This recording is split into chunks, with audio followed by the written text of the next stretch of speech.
మాజీ డీజీ సునీల్ కుమార్ పై సస్పెన్షన్ వేటు వేసింది ఆంధ్రప్రదేశ్ ప్రభుత్వం. అతన్ని సస్పెండ్ చేస్తూ ఉత్తర్వులు జారీ చేసింది. ఈ ఉత్తర్వులు ఈ క్షణం నుంచి అమలులోకి వస్తాయంటూ ఆదేశాలు జారీ చేసింది. అతని హెడ్ క్వార్టర్స్ విజయవాడ హెడ్ క్వార్టర్స్లో అతను ఉండాలి. ప్రభుత్వ అనుమతి లేకుండా, ముందస్తు అనుమతి లేకుండా హెడ్ క్వార్టర్స్ నుంచి అతను ఎక్కడికి వెళ్ళకూడదు అంటూ ఆదేశాల్లో పేర్కొంది. ఈ ఉత్తర్వులను ప్రభుత్వ ప్రధాన కార్యదర్శి జారీ చేశారు. ఎటువంటి అనుమతి లేకుండా ఎక్కడికి వెళ్ళకూడదు అని పేర్కొన్నారు. ఈ సస్పెన్షన్ వేటు వేయడానికి కారణం అనుమతులు లేకుండా విదేశీ ప్రయాణాలు చేయడం. అంతేకాదు ప్రభుత్వానికి ఏ రూట్లు ఎక్కడికి వెళ్తున్నాను విదేశాలకు అనే విషయాన్ని సమర్పించి ఆ విధంగా కాకుండా వేరే టూర్లు వేయడం. ఈ విషయాలపై సునీల్పై ఇప్పుడు క్రమశిక్షణ చర్యల కింద చర్యలు తీసుకున్నారు. అతన్ని సస్పెండ్ చేస్తూ ఏపీసీఐడి మాజీ డీజీ సునీల్ కుమార్ను సస్పెండ్ చేస్తూ ఉత్తర్వులు జారీ చేశారు ఆంధ్రప్రదేశ్ ప్రభుత్వ ప్రధాన కార్యదర్శి. ఇక ఎటువంటి అనుమతి లేకుండా విదేశాలకు వెళ్ళకూడదు, ఎక్కడికి వెళ్ళకూడదు, హెడ్ క్వార్టర్స్ విడిచి వెళ్ళకూడదంటూ ఈ ఆదేశాల్లో పేర్కొన్నారు. అతను సునీల్ కుమార్ ప్రభుత్వ అనుమతి లేకుండా యుఏఈ, యూకే, అమెరికా, స్వీడన్ వెళ్లడంపై ప్రభుత్వం దృష్టి సారించింది. గతంలో ప్రస్తుత డిప్యూటీ స్పీకర్ ట్రిప్లాను రఘురామకృష్ణరాజును వేధించిన కేసులో కూడా సునీల్పై అభియోగాలు ఉన్నాయి. అయితే దానిపైన కూడా ఎఫ్ఐఆర్ నమోదు చేసినప్పుడు దానిపై కూడా సునీల్ కుమార్ సామాజిక మాధ్యమాల్లో కొన్ని ట్వీట్లు కూడా చేశారు. సుప్రీంకోర్టులో కేసు నడిచి ఆ తర్వాత సుప్రీంకోర్టు కొట్టివేసిన కేసులో తాజాగా ఎఫ్ఐఆర్ వేయడాన్ని ఏమనాలో మీ విజ్ఞతకే వదిలేస్తున్నాను అంటూ ప్రభుత్వం పైనే కొన్ని విమర్శలు చేశారు. సామాజిక మాధ్యమాల్లో పెద్ద ఎత్తున అవి ట్రోలింగ్ కూడా గురయ్యాయి. అది కూడా క్రమశిక్షణ ఉల్లంఘన చర్యల కిందకే వస్తుందని అప్పుడు ప్రభుత్వం అభిప్రాయపడింది. అయితే ఇప్పుడు మాత్రం ఈ సస్పెన్షన్ వేటు వేయటానికి అనుమతులు లేకుండా విదేశీ ప్రయాణాలు చేసినందుకు ఇప్పుడు ఆంధ్రప్రదేశ్ సిఐడి మాజీ డీజీ సునీల్ కుమార్ పై ఈ వేటు వేశారు. అతను హెడ్ క్వార్టర్స్ విజయవాడ విడిచి అక్కడికి బయటకు వెళ్ళకూడదు అంటూ ఈ ఆదేశాల్లో పేర్కొన్నారు. పూర్తి సమాచారం మా ప్రతినిధి రాజేష్ అందిస్తారు. రాజేష్, సునీల్ కుమార్ పై విధించిన సస్పెన్షన్ ఉత్తర్వుల్లో ఇంకేం పేర్కొన్నారు?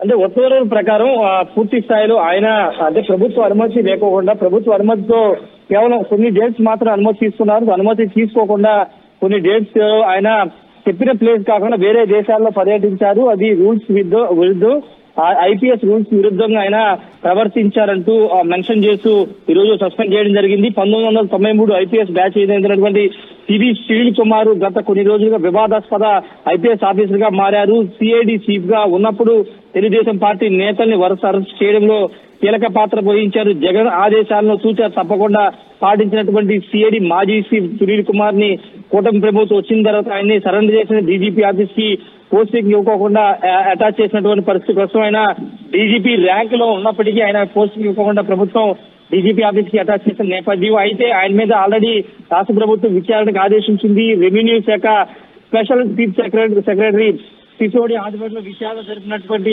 ప్రభుత్వం నిన్న విచారణ సంబంధించినటువంటి నివేదికను ఇవ్వడంతో పాటుగా ఈ వివరాలన్నీ కూడా ప్రభుత్వానికి అందజేసింది. ఆయన ఐపీఎస్ గా ఉన్న సిఐడి చీఫ్ గా ఉన్న సందర్భంగా అంతకుముందు వైసీపీ హయాంలో ప్రభుత్వ నిబంధనలు, ముఖ్యంగా ఐపీఎస్ నిబంధనలు విరుద్ధంగా వ్యవహరించారు. ప్రభుత్వం అనుకూలంగా ఉండడంతో ప్రభుత్వం ఇతను అంటే సునీల్ కుమార్ ఏం చేసినా పట్టించుకోకుండా చేశారనే అభియోగాలు కూడా ఉన్న నేపథ్యం. దానికి సంబంధించిన దాని విషయంలో ఆయన మీద అయితే వేటు వేస్తూ రాష్ట్ర ప్రభుత్వ ప్రధాన కార్యదర్శి ఉత్తర్వులు అయితే జారీ చేయడం జరిగింది. అయితే డిఓపిటి నిబంధనల విరుద్ధంగా సునీల్ కుమార్ వ్యవహరించారు కాబట్టి చర్యలు తీసుకున్నామని ప్రభుత్వం ఆదేశాల్లో పేర్కొనడం జరిగింది.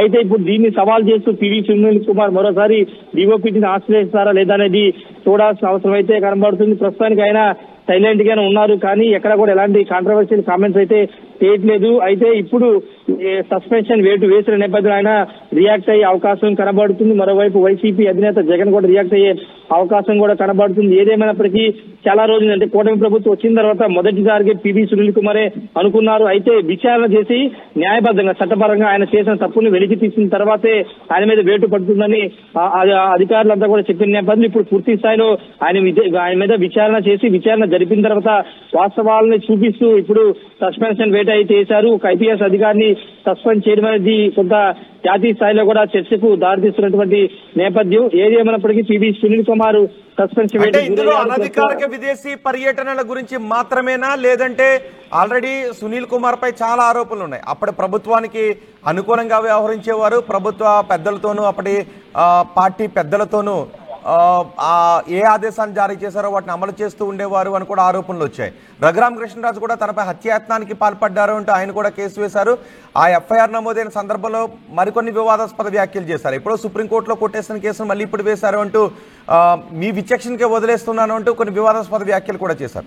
సో ఇప్పుడు కేవలం విదేశీ ప్రయాణాల నేపథ్యంలోనే సస్పెన్షన్ వేటు పడిందా, లేకపోతే ఇవన్నీ కూడా కారణమా?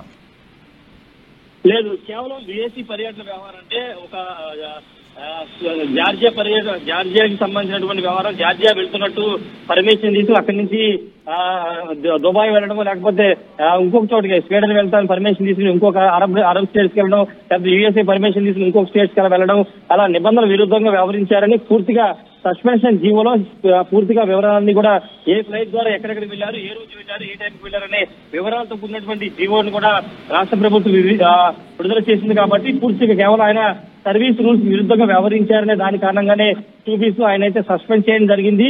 మీరు చెప్పినటువంటి అంటే రఘురామకృష్ణరాజు కేసుతో పాటు ఆయన గతంలో సిఐ చీఫ్ ఉన్నప్పుడు జరిగినట్టే అవకతవకలు కానీ వాటి మీద ఇంకా విచారణ జరుగుతుంది. వాటితో పాటు ఆయన స్టేషనరీ డీజీగా ఉన్నప్పుడు దానికి సంబంధించిన వ్యవహారప్పుడు అవకతవకలు జరిగాయని ఆరోపణలు వచ్చి దాని మీద కూడా కేసు నమోదైంది. కాంట్రాక్ట్ చెల్లింపుల విషయంలో ఆయన వన్ సైడ్ గా వ్యవహరించారు, వాళ్ళకి కావాల్సిన వాళ్ళకి కాంట్రాక్ట్ చెల్లింపులు చేశారని అభియోగాలు ఉన్నాయి. దాని మీద కూడా విచారణ జరుగుతుంది.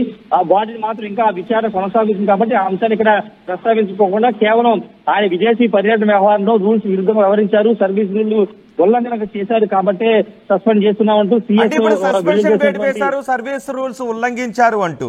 సో ఇప్పుడు ఇవి ప్రూవ్ అయితే ఏం జరిగే అవకాశం ఉంటుంది?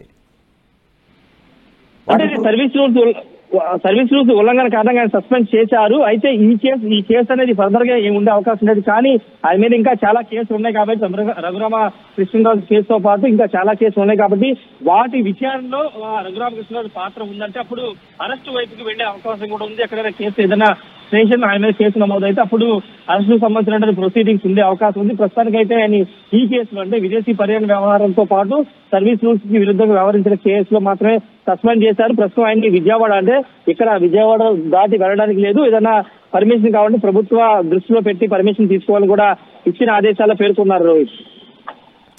రైట్ రాజేష్. ఆంధ్రప్రదేశ్ సిఐడి మాజీ డీజీ సునీల్ కుమార్ పై సస్పెన్షన్ వేటు వేశారు. ఆయన అనధికార విదేశీ పర్యటనలు చేశారు. అంతేకాదు కొన్ని విదేశీ పర్యటనలకు అనుమతి తీసుకొని అవి కాకుండా వేరే దేశాలకు కూడా ఆయన వెళ్ళారు అంటూ అనడానికి ప్రభుత్వం దగ్గర ఆధారాలు ఉన్నాయి అంటూ ఇప్పుడు ఆయనపై సస్పెన్షన్ వేటు వేశారు. ఇక ఆయన కేవలం హెడ్ క్వార్టర్స్కి మాత్రమే పరిమితం కావాలి. హెడ్ క్వార్టర్స్ వదిలి బయటికి ఎక్కడికి వెళ్ళినా కూడా ప్రభుత్వ అనుమతి తీసుకునే వెళ్ళాలి అంటూ ఆదేశాలు జారీ చేశారు. ఆయనపై సస్పెన్షన్ వేటు విధిస్తూ జారీ చేసిన ఈ 3 పేజీల లేఖను కూడా మనం ఆర్టీవీ స్క్రీన్ పైన చూడొచ్చు. ఇప్పుడు ఆర్టీవీ చేతిలో ఉంది. ఈ 3 పేజీల లేఖలో సునీల్ కుమార్ను ఎందుకు సస్పెండ్ చేయాల్సి వచ్చింది అనేది ఇందులో చాలా క్లియర్గా పేర్కొన్నారు. ఆయన ఎక్కడెక్కడికి వెళ్ళారు, అనాథరైజ్డ్ ఫారెన్ ట్రావెల్స్ ఎక్కడెక్కడికి చేశారు, ఒకవేళ అనధికార విదేశీ పర్యటనలు చేయడం ద్వారా ఏం జరుగుతుంది అంటే నేషనల్ సెక్యూరిటీ ఇంట్రెస్ట్కి ఇది అగేనెస్ట్ అని ఇందులో చెప్తున్నారు. అందుకే సునీల్ కుమార్ పై సస్పెన్షన్ వేటు వేశామని చెప్తున్నారు. Now therefore in exercise of the powers conferred under rule 3 sub rule 1 of All India Services Discipline and Appeal Rules 1969, the Government of Andhra Pradesh hereby places Sri P.V. Sunil Kumar IPS under suspension with immediate effect pending a detailed inquiry. A detailed inquiry ఇప్పుడు pending లో ఉంది. ఆ enquiry పూర్తయ్యేంత వరకు సునీల్ కుమార్ ని suspension లో ఉంచుతున్నాము అని చెప్పారు. During the period of suspension the headquarters of Shri P V Sunil Kumar IPS shall be Vijayawada. He shall not leave the headquarters without obtaining prior permission from the government. అతను హెడ్ క్వార్టర్స్ ఇప్పుడు విజయవాడ అవుతుంది. అతను హెడ్ క్వార్టర్స్ నుంచి ఎక్కడికి కూడా వదిలి వెళ్ళటానికి గవర్నమెంట్ ముందస్తు అనుమతి లేకుండా అతను హెడ్ క్వార్టర్స్ను వదిలి వెళ్ళటానికి వీలు లేదు అంటూ ఈ ఆదేశాలు జారీ చేశారు. ఒకవేళ అలా కాదు అని అతను హెడ్ క్వార్టర్స్ను వదిలి అనధికారికంగా బయటకు వెళితే అతనిపై మరిన్ని కఠినమైన చర్యలు తీసుకునే అవకాశం కూడా ఉన్నట్టుగా తెలుస్తోంది. ప్రభుత్వ అనుమతి లేకుండా విదేశీ పర్యటనలు చేయడం, కొన్ని అనుమతులు తీసుకుని వాటిని డీవియేట్ చేస్తూ ఆ పర్యటన రూట్ను మార్చుకోవడం, మరికొన్ని దేశాలకు వెళ్ళడం, ఇవన్నీ కూడా నేషనల్ సెక్యూరిటీ ఇంట్రెస్ట్ నేపథ్యంలో విఘాతం కలిగేటటువంటి చర్యలుగానే భావించబడుతున్నామంటూ సునీల్ కుమార్ పై ఈ చర్యలు తీసుకున్నారు. ఇప్పుడు సునీల్ కుమార్ దీనిపై ఏమన్నా రియాక్ట్ అవుతారా? గతంలో సునీల్ కుమార్ పై రఘురామకృష్ణరాజు ఇచ్చిన ఫిర్యాదుతో ఆయనపై ఎఫ్ఐఆర్ వేసిన తర్వాత ఆయన పెద్దగా రియాక్ట్ అయ్యారు, సోషల్ మీడియాలో రియాక్ట్ అయ్యారు, ప్రభుత్వ విచక్షణకే వదిలేస్తున్నాను అంటూ ఆయన ఆ ఎఫ్ఐఆర్ పై రియాక్ట్ అయ్యారు. మరి ఇప్పుడు సస్పెన్షన్ వేటుపై సునీల్ కుమార్ ఏ విధంగా రియాక్ట్ అవుతారో చూడాలి. మీరేమనుకుంటున్నారు? సునీల్ కుమార్ పై సస్పెన్షన్ వేటు వేయడంపై మీరేమనుకుంటున్నారో మీ అభిప్రాయం కామెంట్ బాక్స్లో తెలియజేయండి. అదే ఆర్టీవీ యాప్ వార్తల్ని క్షణాల్లో చదివే అవకాశం ఉంటుంది. ఒక న్యూస్ పేపర్, ఒక టెలివిజన్ ఛానల్ మీ చేతుల్లో